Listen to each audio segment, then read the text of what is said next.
Vamos a mais um Mauro César Responde aqui para os membros do canal youtube.com/Mauro César. Começamos então com o Jorge André dos Santos Santoro. Ele pergunta se eu mudaria alguma regra do futebol para deixar o jogo mais dinâmico. Eu faria o seguinte, Jorge, eu adotaria regras mais objetivas, como por exemplo, acabando com essa questão de interpretação, intenção, bateu na mão, tirou vantagem quando a bola toca na mão, para mim, marca falta, marca pênalti, marca falta de ataque, de defesa, o que for. Acho que quanto mais nós afastássemos as interpretações da arbitragem, o futebol ficaria mais objetivo, menos objetivo, mais objetivo, e com isso acho que um pouco mais razoável, porque tem muita discussão em que o árbitro faz o que ele quiser, né? Ele fica muito à vontade porque são questões meramente interpretativas. O urubu falante, que é o Marcos Gleison, ele fala aqui: inabilidade no trato do aspecto humano da tragédia do Ninho, diferença e exclusão do torcedor menos abastado, sem estádio, sem TV, né? Imagem de frieza e elitismo afasta patrocinadores e torcedores, afetando as receitas, mas isso não entra no balanço. De fato, né, o balanço financeiro do Flamengo, que é o clube em questão, o urubu falante, não analisa essas questões, o balanço é só financeiro. Agora, todos esses aspectos a gente vem abordando já, não é de hoje, né? Especialmente naquilo que se refere à tragédia do Ninho do Urubu, nesse dia 8 de abril, quinta-feira, completando 26 meses, né? 2 anos e 2 meses. O Paulo Henrique Moura, ele fala aqui que assistiu um vídeo chamado Top 5 das discussões do Mauro César. Eu não sei que vídeo é esse, Paulo, não é aqui do canal. Eu vi esse vídeo no YouTube. Ele fala que é um absurdo, ele me elogia, fala que eu sou coerente. Ele fala aqui que eu criticava as consequências da gestão do Botafogo na era do Seedorf. E deu no que deu, né? E fala também do paupérrimo nível do futebol brasileiro na época que o Palmeiras foi campeão com o Felipão e com o Cuca. E nesses dois casos o futuro falou por si, diz ele. De fato, acho que sim, né? Mas a gente não acerta todas, né? Algumas a gente tem que acertar. Obrigado pela mensagem, Pedro. Pablo Malheiros da Cunha Frota, ele fala aqui: como você vê a dificuldade dos times do Maurício e do Ceni para furar retrancas? Isso me preocupa muito, etc e tal. Bem, contra o Madureira, por exemplo, o time foi bem nisso. Eu acho que a dificuldade para furar retrancas passa muito também pelas falhas de finalização que vinham marcando o time do Flamengo. Enquanto o Madureira melhorou. Vladimar Júnior, a pergunta em relação à tecnologia da linha do gol. Você acha que ela não é utilizada nas competições de futebol como um todo, visto que por que não é utilizada? É por causa do custo. Só por causa do custo, Vladimar. Eles não querem colocar dinheiro ali. Tiago Mariano, dos desafios do futebol brasileiro na temporada, calendário corrido, datas FIFA, contusões musculares, me parece uma bola de neve inevitável. Não há rodízio de elenco que dê conta. Até quando os clubes aceitarão essa desvalorização e desrespeito junto ao seu maior patrimônio? Para sempre. Eles são absolutamente subservientes à CBF e tudo mais, Thiago. Não vai mudar. Infelizmente, não vejo perspectiva alguma de mudança para melhor nesse sentido. Val Souza, ele fala aqui que os estaduais, pergunta já deram o que tinha que dar? Hoje são campeonatos pífios, as atitudes dos times e seus dirigentes patéticas. Vídeo aqui no Nordeste, onde os times jogam a Copa do Nordeste um dia, no outro jogam estaduais com um mistão. Então, para que grandes no estadual? Também acho, né? Deveria mudar isso. Há muito tempo já deveria ter mudado, mas continua. Faz parte daquilo que a gente falou antes. A subserviência, a federações, a CBF, etc. Rondinelli Figueiredo. Quais as perspectivas futuras da política do Flamengo? Landim tentará a reeleição? Tudo indica que sim, não anunciou oficialmente. O Bandeira e o Marcos Braz viram candidatos? O Bandeira de Melo não cria. Marcos Braz já disse que vai apoiar o candidato do Landim, seja o próprio ou algum outro. Edson Carvalho. O que você achou até agora do Bruno Viana? Bom jogador, já é experiente e temos que agora observá-lo em ação em outras ocasiões para ver como vai se desenvolver, mas as primeiras impressões foram positivas. O Wellington Serra. Você acha que o Conmebol e a CBF perderam a oportunidade de alinhar calendários com o europeu? O que você acha de alinhar o calendário? Claro que o estadual deveria acabar. Primeiro, eu não vou acabar com o estadual porque as federações elegem o presidente da CBF e elas querem os estaduais. E perderam a oportunidade de fato. Uma alegação que sempre é apresentada, e ela faz até um certo sentido, repare, o dinheiro da temporada 2020 do Brasileirão, por exemplo, premiação, né? Tudo isso só está entrando agora em 2021. Se a temporada se estendesse até maio, como acontece na Europa, só entraria no segundo semestre de 2021. Isso asfixiaria ainda mais os clubes financeiramente. o ideal seria fazer isso fora da pandemia, sabe? Com planejamento. Marcos Barbosa, você acha que alguns clubes deveriam levantar a bandeira da espanholização apontando o Flamengo, né? Você acha que alguns clubes que levantam a bandeira da espanholização apontando para o Flamengo, no fundo, tentam esconder suas falhas administrativas que criam dívidas milionárias em clubes tradicionais? Sem dúvida alguma. É a muleta que eles utilizam para justificar a própria incompetência. Incompetência que marcou o próprio Flamengo na gestão por muito tempo, hoje não mais. Rafael Almeida, ele gostou da entrevista que eu concedi ao The Noite, programa do Danilo Gentili, lá no SBT. E fala aqui, pergunta, qual atleta você ainda não entrevistou e gostaria de entrevistar? Cantona, Maradona, que não é possível mais, e muitos outros, né? Sem dúvida alguma. Matheus Henrique, você como torcedor prefere ver seu time na Série A brigando para não cair ou na Série B disputando o título? Sempre na Série A. Diego Fernandes, você confia nas palavras do Rubem Menin em relação à dívida de bilhão do Atlético, dizendo que está tudo sob controle? Você acha que o Atlético está caminhando a passos largos para cruzeirar? Eu não acredito em mágica, Diego. Não estou aqui para duvidar de ninguém. Se a pessoa fala que está tudo bem, ela que está assumindo um compromisso, uma responsabilidade, não eu. Mas eu, se eu fosse dirigente, jamais faria uma aliança dessas com alguém. Eu acho que o ideal, eu tenho dito isso já, o ideal para o Atlético, já que esse empresário pretende ajudar o Atlético, está disposto a ajudar o Atlético, seria sanear as finanças, organizar o clube e depois pensar na formação de um time. O Paulo Nobre, do Palmeiras, também colocou dinheiro do seu próprio bolso, emprestou ao Palmeiras a juros baixíssimos. Isso foi também, né, um benefício imenso e recolocou o carro nos trilhos para depois o Palmeiras seguir o seu caminho. O Flamengo, sem esse tipo de mecenato, também pagou as DARFs, pagou dívida, renegociou dívida, alavancou receita para se organizar e aí sim ter condições de contratar depois de alguns anos bons jogadores. Eu acho que esse é o caminho. Eu acho que quando você começa contratando jogadores com uma dívida alta, você está começando pelo final. Né? Mas o tempo vai dizer se de fato o que ele afirma acontecerá ou não. Eu, pessoalmente, não acho a melhor opção. Com base em tudo que já aconteceu no futebol brasileiro, não é um mero achismo, não. É só olhar aí. Matheus Tiné. Das vezes que fui ao Novo Maracanã, senti falta daquele clima irreverente do povão. Um monte de gente que tira selfie, não torce, não canta. Além dos preços de ingresso, quais as outras estratégias que os clubes poderiam utilizar para reaproximar o povo? Preço de ingresso, locais populares. E pelo menos em jogos de menor apelo, tentar trazer esse torcedor. Né? Eu acho que esse seria um caminho. Mas não vejo muita preocupação, ou às vezes nenhuma preocupação nesse sentido. O José Edson Silva, Duda Silva. Você acha que o Rogério Ceni fará com que esse time do Flamengo jogue um futebol mais convincente?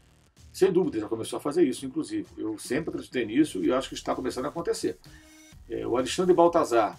Quais foram os grandes registros que você viu jogar? Porque é um tipo de jogador, posição difícil de se encontrar no futebol. Tínhamos o Pirlo até outro dia. Hoje talvez o Modric. Eu vi Ademir da Guia. Tá? Nós vimos Riquelme, né, e vários outros. É difícil encontrar? Sem dúvida alguma, mas é o enganche argentino, né? Mas existem, acho que podem continuar existindo jogadores assim. O problema é quando o time joga com vários homens de marcação, volantes, só que só destroem, e esse jogador fica sozinho encarregado de organizar tudo, aí fica muito complicado.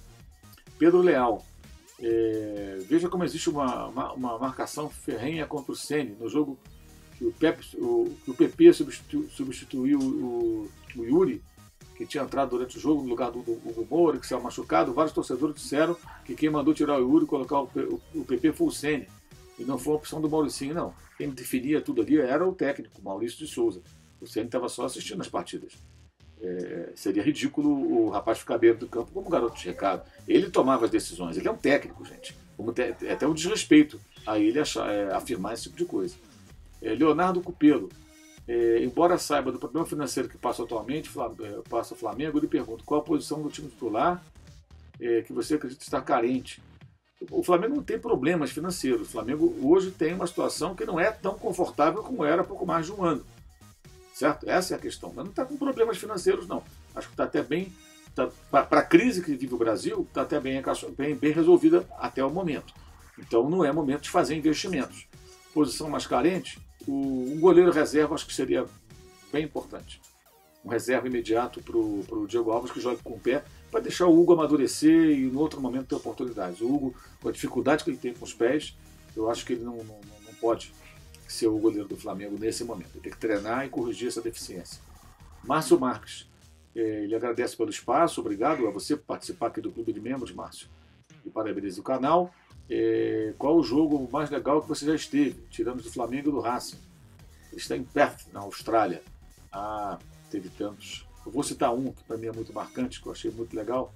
Chelsea e Barcelona no Camp Nou. E a final também que o Chelsea ganhou do Bayern nos pênaltis naquele ano de 2012. Isso que eu estou me lembrando agora, mas poderia citar muitos e muitos outros jogos. Gil Saito, o que você acha do formato de Copa do Mundo 48 seleções? E o Mundial da FIFA com 16 times? Eu acho que o Mundial da FIFA é um torneio político, eu acho que não deveria existir nesse formato. Ele deveria voltar a ser o que era antes, aquele confronto ali do campeão da Europa com o campeão do... sei lá, de repente os outros continentes se enfrentam e aí sai um para jogar uma semifinal contra o campeão europeu e tal, como era, né? 2 joguinhos ali, como já estava acontecendo, dá para continuar, né? Daquele jeito. Mas, assim, o ideal para ser interessante esse torneio mundial da FIFA seria ter mais times da Europa, mais times da América do Sul. Mas e o calendário? Vai enfiar esses jogos aonde? É muito difícil, não tem desafio técnico para o europeu. Eu acho que o mundial da FIFA só é legal para o time sul-americano, por exemplo, pela chance de enfrentar um time europeu, um campeão da Europa. Uma rara oportunidade, mas o torneio não tem o apelo que poderia, que deveria, já que carrega o nome de mundial. E a Copa do Mundo 40 seleções eu acho um absurdo. Completo absurdo, uma maluquice total.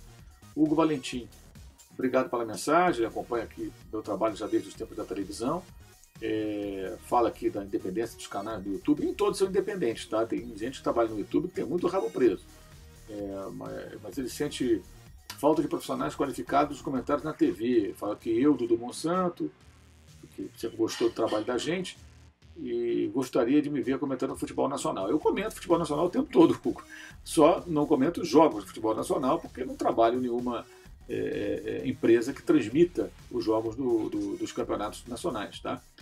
Já fiz, né, transmissões de jogos, Copa do Brasil, outros momentos, Campeonato Brasileiro no rádio e etc. Pedro Igor De Angeli. Mais uma pergunta por aqui. Arão na zaga foi uma grande sacada do Ceni. Algo que vai ficar e que, na minha opinião, foi a grande contribuição do Rogério para o time.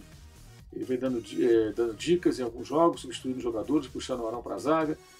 Na sua opinião, qual pode ser a próxima grande sacada do técnico? Obrigado pelas palavras, Pedro, aí, você dando uma força para a gente. A próxima grande sacada, não sei, aí é difícil dizer. Talvez encontrar um equilíbrio maior entre a quantidade de gols que o ataque produz e a defesa mais ajustada. Precisa de jogadores de velocidade e muita sintonia nos movimentos para fazer as coberturas, porque é um time que joga no campo do adversário sempre expõe a sua defesa com muito espaço. Então tem que ter uma sintonia perfeita do goleiro aos primeiros homens de meio campo, digamos assim, para que as coberturas sejam muito bem feitas e os espaços não sejam fartos para os adversários. Gil Ronigan, com a maior carência dentro do Flamengo, já falei, né? O reserva para Everton Ribeiro e Arrascaeta, eu acho que é impossível você buscar jogadores de grande nível hoje para substituí-los. Felipe Luiz poderia ser improvisado ali? Talvez pudesse jogar no meio campo, sim, uma necessidade, uma possibilidade que o técnico pode experimentar. Roberto Romano, embora o Rodrigo Caio seja um ótimo jogador, se machuca muito, diz ele. Você acha que o Flamengo foi buscar Bruno Viana para suprir as ausências do Rodrigo Caio? Aparentemente ele tem boa saída de bola. Eu acho que também por isso. Luiz Renato, você acha que o Jean-Pierre do Grêmio pode estar a caminho para se tornar algo parecido com o Ganso? O PVC fez um texto falando sobre a falta de aproximação na área, etc. Eu acho que ele é muito novo ainda para a gente comparar com o que virou o Ganso em termos de decepção, né? Temos muito tempo ainda. Acho que se ele cair num clube com um técnico que consiga aproveitá-lo melhor, ele vai poder render mais. Marcos Vereoli, ele é de Salt Lake City, está sempre com a gente aqui, mora nos Estados Unidos. E ele fala que, já que você começou a mostrar a história por trás das peças do seu cenário, quando eu mostrar o que está no lado esquerdo da sua mesa, que aparentemente vem de Lima. Um dia eu mostrarei, mas aí vai ter muito suspense, Marcão. Não vai ser tão fácil, não. Jonas Quintão, na sua opinião, qual dos 3 grandes que estão na Série B, Cruzeiro, Vasco e Botafogo, tem mais chance de subir? Saudações de um cruzeirense desse mar de rubro-negros, diz ele aqui. Ô Jonas, eu acho que é muito cedo para falar, né? O Cruzeiro ainda está tentando ajustar o time no Campeonato Mineiro, o Botafogo e o Vasco a mesma coisa no Carioca e ainda a Copa do Brasil. Então é muito difícil dizer. Eu não tenho essa resposta. Vai depender muito de como eles vão começar o campeonato. Tem algumas semanas aí até começar o Campeonato Brasileiro da Série B. E aí os times vão ter que estar mais ajustados. Que se começar a perder no ponto, aí depois complica. O próprio Cruzeiro viu isso ano passado. Ele perdeu pontos fora do campo, né, por dívidas na FIFA e também por maus resultados logo no início do torneio. Quando tentou recuperação foi tarde demais. Fábio Lemos pergunta sobre a nova Champions League. Não achou uma ideia meio marqueteira que pode acabar estragando a competição? Eu acho que sim. A minha primeira impressão também é essa. O Fábio, aliás, tem muita ideia de jirico por aí, né? Saudações Chavantes, obrigado pela participação aqui no canal e um abraço à galera Chavante Brasil de Pelotas. Rodrigo Bruni, desses jogadores sub-20 do Flamengo, quem tem atuado pelo profissional, quais que você acha que são os mais prontos para entregar para o elenco de cima?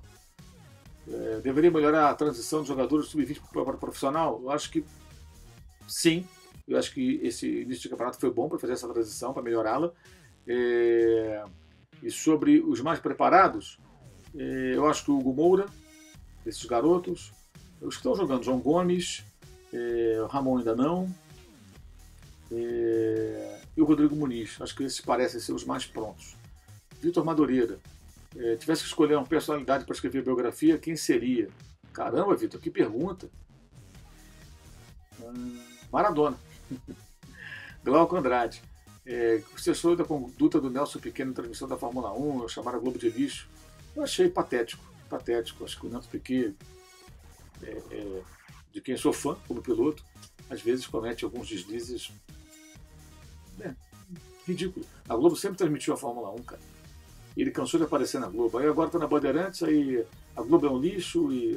para com isso. Né? Até a própria Bandeirantes depois emitiu uma nota dizendo que não concorda com isso, em outras palavras. Né? Até deselegante demais. Uma besteira colossal do Piquet. Paulo Henrique Diniz.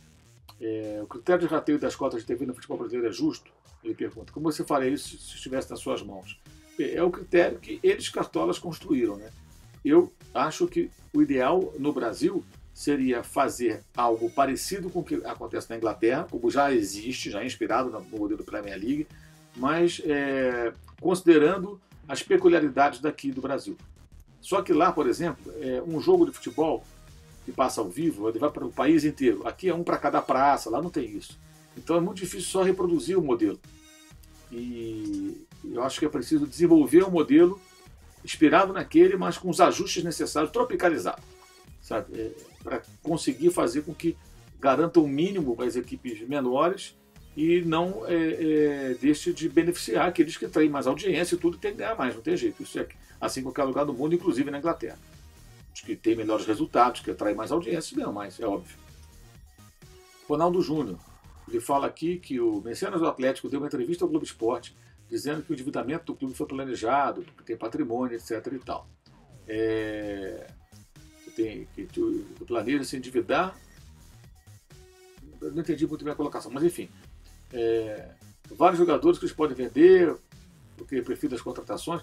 Eu acho o contrário, o Ronaldo Júnior.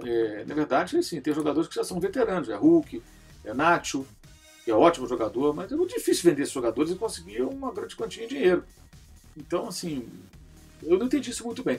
Eu quero voltar a falar desse assunto quando sair o balanço do Atlético. Aí a gente vai poder falar de uma forma um pouco mais clara, sabe? Não posso me aprofundar antes de ter as informações e ouvir pessoas especializadas que possam nos ajudar a formar uma opinião mais clara sobre essa situação. Doutrinadores da bola. Em ligas tais como NFL, NBA, MLS, MLB e Premier League, os clubes resolveram se unir em prol do coletivo, né?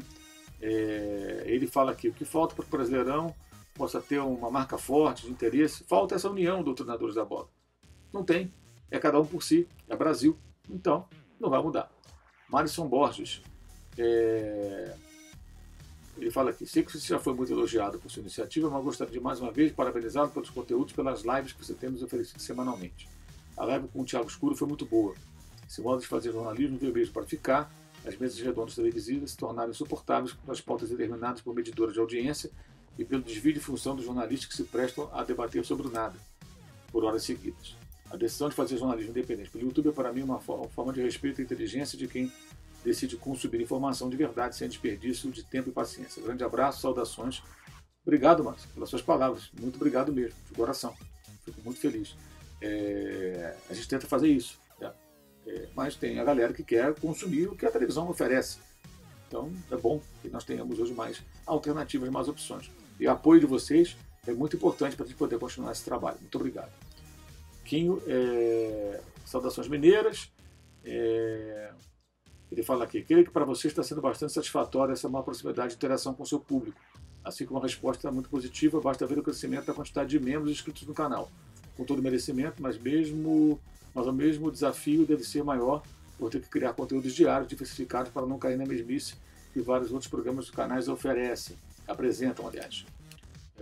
Como está sendo essa relação do ônibus e o bônus para você? A recepção positiva está além do previsto? E essa forma de trabalho veio para ficar mesmo com possível volta à TV? Olha, obrigado pela sua mensagem, Kim. Um grande abraço a você também. Não está sendo plenamente satisfatório em todos os aspectos. O canal hoje tem uma boa audiência, o clube de membros está muito sólido. Produzir conteúdo para o clube de membros é uma coisa que eu gosto muito. Isso nos aproxima demais, o feedback constante de vocês é maravilhoso, não só com elogios como o do Mário Borges e o seu, mas também com as críticas educadas, pertinentes, que nos fazem pensar, e a gente às vezes não fica falando, mas pensa, olha, pô, isso que o cara falou, legal, interessante, vamos melhorar aqui e ali.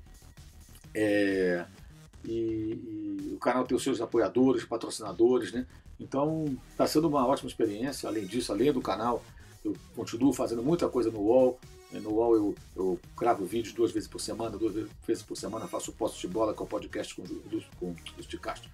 O Sticastro é muito bom para futebol, que ainda vai voltar. Com o Juca, com o Arnaldo Contirone, tem a Live Soft Open às quintas-feiras também com o Arnaldo Contirone. Faço, que reveza no meu canal, o canal deles. Escrevo na Gazeta do Povo, no Caderno de Esportes, são 2 esportes, escrevo do Estadão.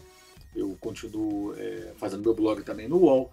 Tenho agora o programa de entrevistas no UOL, que é o Dividida. Comento os jogos no OneFootball, né? Do Campeonato Francês, já comentei do alemão também.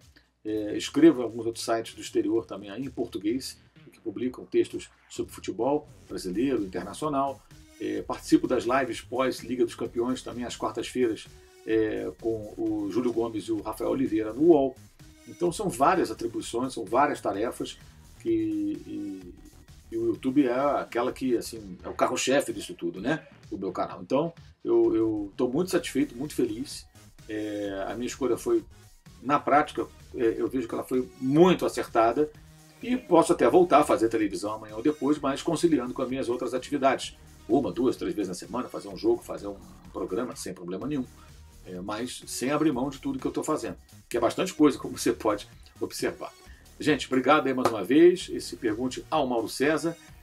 Quero dizer para vocês que fiquem à vontade para fazer perguntas também nessa linha, falando sobre o trabalho da gente, sobre como é que é o bastidor, como é que é na televisão, como é que é no rádio. A gente está aqui para isso, para trocar ideia com vocês e falar dos assuntos que sejam pertinentes, que possam ser abordados aqui dentro. Um grande abraço, saudações.